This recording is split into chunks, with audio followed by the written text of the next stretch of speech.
सबसे पहली चीज कि मेरा जो अल्लाह है वो रब्बुल आलमीन है, सब इंसानों का खुदा है। ये आपने सबने समझना है कि मुसलमानों का जो रब है वो सारे इंसानों के लिए है।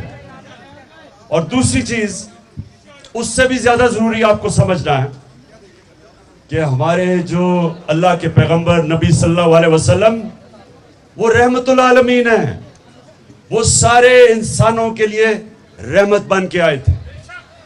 ये जरूरी आपको समझना है, क्योंकि कोई भी हमारा दीन समझ ही नहीं सकता अगर उसको इस चीज की समझ ना हो कि हमारा रब सब इंसानों के लिए है और जो हमारे प्यारे नबी सल्लल्लाहु अलैहि वसल्लम वो सारे इंसानों के लिए रहमत बन के आए थे।